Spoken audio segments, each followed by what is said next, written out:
Breaking news చూస్తున్నాం. వరుస పేలుళ్లతో భారత్లో హై టెన్షన్ నెలకొంది. ఇటు జమ్మూ కాశ్మీర్లో కూడా ఒక పేలుడు వెనక ఉగ్రకోణం ఉందా? నౌగామా పిఎస్ను పేల్చేశామంటూ జైషే మొహమ్మద్కి అనుబంధ సంస్థ PAFF ప్రకటించింది. ఉగ్రదాడి కోణంలోనే ప్రస్తుతానికైతే దర్యాప్తు చేపట్టారు భద్రతా దళగాలు. నిన్న రాత్రి 11:23 నౌగామా పోలీస్ స్టేషన్లో భారీ పేలుడు సంభవించింది. 9 మంది స్పాట్లోనే చనిపోయారు. 30 మందికి పైగా తీవ్ర గాయాలయ్యాయంటే అర్థం చేసుకోవచ్చు. 300 మీటర్ల దూరంలో ఎగిరిపడ్డాయి శరీర భాగాలంటే అర్థం చేసుకోవచ్చు ఎంత భారీ విస్ఫోటం అనేది. మొదట శాంపిల్స్ తీస్తుండగా ప్రమాదం జరిగిందనుకున్నారు పోలీసులు.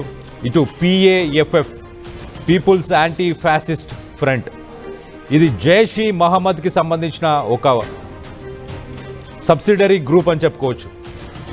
లష్కర్-ఈ తోయిబా అలాగే జైష్ మహమ్మద్ ఇలాంటి గ్రూప్స్ డిఫరెంట్ నేమ్స్తోని ఇప్పుడు ఇలాంటి కార్యకలాపాలకి పాల్పడుతున్నాయి. ఢిల్లీలోని ఎర్రకోట వద్ద ఇలాగే బ్లాస్టింగ్ చేశారు ఉగ్రవాదులు. ఇటు హైదరాబాద్ అలాగే పుల్వామాలో కూడా ఉగ్రమూలాలు బయటపడ్డాయి. మన హైదరాబాద్లోని రాజేంద్ర నగర్లో ఒక టెర్రరిస్ట్, అతన్ని గుజరాత్లో అరెస్ట్ చేయడం మనం అందరం చూసాం. ఇటు టెర్రరిస్ట్ టార్గెట్గా ప్రస్తుతానికైతే ఢిల్లీ మహానగరం, దాంతోపాటు హైదరాబాద్ అలాగే ముంబై మరియు హర్యానా ఈ స్టేట్స్లో ఉన్న సిటీస్ని టార్గెట్ చేస్తున్నట్టు తెలుస్తుంది. ఈ రైట్ సైడ్ విజువల్లో మనం చూడొచ్చు. రాత్రి 11:22 ఒక్కసారిగా బాంబ్ బ్లాస్ట్ అయ్యి ఆ వెలుతురికి, ఆ బాంబు ఎక్స్ప్లోడ్ అయిన ఆ ప్రెషర్కి ఆ కిటికీలను మనం చూడొచ్చు. ఒక్కసారి ఆ కిటికీలు సడన్గా ఇలా ఓపెన్ అయ్యి మళ్ళీ క్లోజ్ అయ్యాయి చూడండి. రైట్, 300 మీటర్లు, దాదాపు ఒక 15 కిలోమీటర్లకు పైగా కూడా ఆ సౌండ్ కూడా వినిపించిందని చెప్పేసి చాలామంది స్థానికులు చెప్పుకొచ్చారు. మరి దీంట్లో ఉగ్ర కోణం ఉందా? ఆల్రెడీ సీజ్ చేసి ఉన్న ammonium nitrate, Delhi red fort దగ్గర ఏదైతే బాంబ్ బ్లాస్ట్ అయిందో ఆ బాంబ్ బ్లాస్ట్లో యూజ్ చేసిన అమోనియం నైట్రేటే ఇక్కడ కూడా. దాన్ని శాంపుల్స్ తీసుకునే ప్రయత్నం అఫీషియల్స్ చేస్తున్న సమయంలో ఇది జరిగిందంటున్నారు. కానీ జైష్ మహమ్మద్కి సంబంధించిన ఒక టెర్రరిస్ట్ గ్రూప్ మాత్రం మేమే చేశామని వాళ్ళు చెప్పుకొస్తున్నారు. ఒక్కసారి ఆ విజువల్స్ చూసే ప్రయత్నం చేద్దాం. ఆ బాంబ్ బ్లాస్ట్ తీవ్రత ఎంతగా ఉంది అనేది ఒక్కసారి మనం చూడొచ్చు.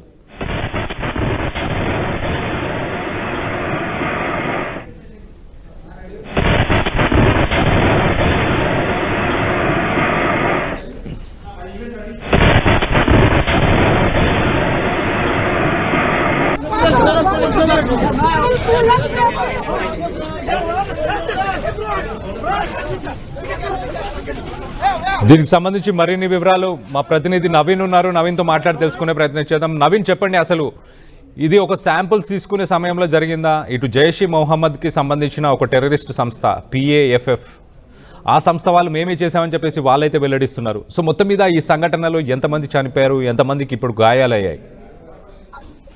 అంటే ఈ బ్లాస్ట్ సంబంధించింది ఇంకా కొంత క్లారిటీ అనేది రావాల్సి ఉంటుంది. ఎందుకంటే కొద్దిసేపటి క్రితమే జమ్మూ కాశ్మీర్ DGP కూడా మీడియా తోటి మాట్లాడడం జరిగింది. ముఖ్యంగా అక్కడ శాంపుల్స్ కలెక్ట్ చేస్తున్నటువంటి సమయంలో ఈ యొక్క బ్లాస్ట్ కూడా జరిగిందని చెప్పేసి కూడా DGP చెప్పడం జరిగింది. కానీ సోషల్ మీడియాలో మాత్రం జైష్ మొహమ్మద్ సంబంధించినటువంటి అనుబంధ సంస్థ PAFF వారు ఈ పేలులకి పాల్పడరని చెప్పేసి కొంత సోషల్ మీడియాలో ట్రోల్ అవుతుంది. కానీ అఫీషియల్ గా అధికారి నుంచి మాత్రం ఇక్కడ ఎటువంటి అంశాలపై కూడా క్లారిటీ కూడా రానటువంటి పరిస్థితి. సరిగా రాత్రి 11:22 ఒకసారిగా ఆ బ్లాస్ట్ అనేది కూడా జరిగింది.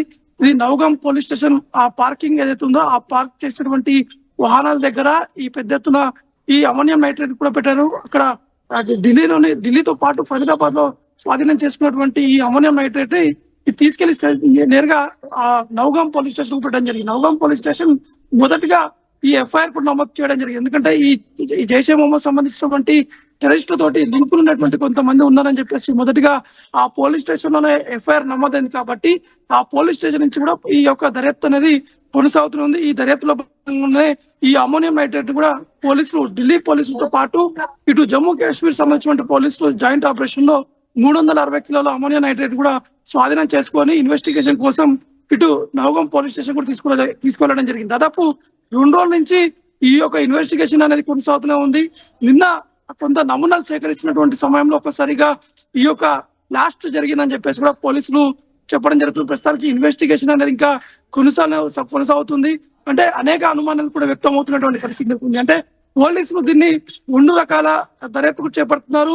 ఈ ట్రిగర్ జరిగిందా లేకపోతే ఎవరైనా ట్రిగర్ చేశారనే విధంగా దర్యాప్తు అనేది ఇంకా కొనసాగుతుంది. కాబట్టి ఇంకా పూర్తి స్థాయిలో సమాచారం కూడా రావాల్సి ఉంటుంది. ఎందుకంటే ఈ అమోనియం నైట్రేట్ అనేది ఆ బ్లాస్ట్ కి సంబంధించిన తీవ్రత చూస్తే ఖచ్చితంగా ఇది ఎవరో ట్రిగర్ చేసేటువంటి విధంగానే ఉందని చెప్పేసి కొంతమంది నిపుణులు కూడా చెప్తున్నారు. కానీ అఫీషియల్ గా పోలీసులు మాత్రం ఎటువంటి అంశాలు కూడా వెల్లడించట్లేదు. ఎందుకంటే పూర్తి స్థాయిలో ఇన్వెస్టిగేషన్ అనేది కొనసాగుతుంది కాబట్టి ఎవరికి ఎటువంటి సమాచారం ఇవ్వమని చెప్పేసి కూడా జమ్మూ కాశ్మీర్ డీజీపీ కూడా చెప్పడం జరుగుతుంది. ప్రాథమికంగా మాత్రం ఇది మిస్ఫైర్ అయింది అని చెప్పేసి కూడా జమ్మూ Right. పోలీసు కూడా చెప్పడం జరుగుతుంది. Right Naveed, thanks for the latest update. మొత్తం మీద ఇటు ఉగ్రవాదులు చేసినా కానీ లేకపోతే ఒక శాంపుల్స్ తీసుకునే సమయంలో జరిగినా కానీ మొత్తానికైతే దీంట్లో ప్రాణ నష్టం జరిగింది. కొంతమంది సివిలియన్స్ కూడా చనిపోయినట్టు తెలుస్తుంది. సో దీనికి సంబంధించి మరిన్ని విజువల్స్ ఒకసారి చూసే ప్రయత్నం చేద్దాం.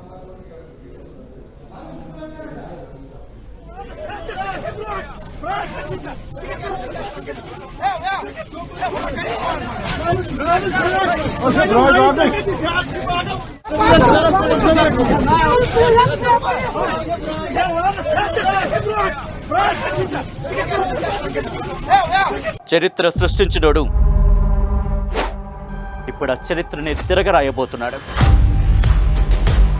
అబద్ధాల గోడల్ని బద్దలు కొట్టి నిజాలను రాగా మీ ముందుంచబోతున్నాడు. నిజమైన వార్తల కోసం వెంటనే డౌన్లోడ్ చేసుకోండి రా యాప్ని.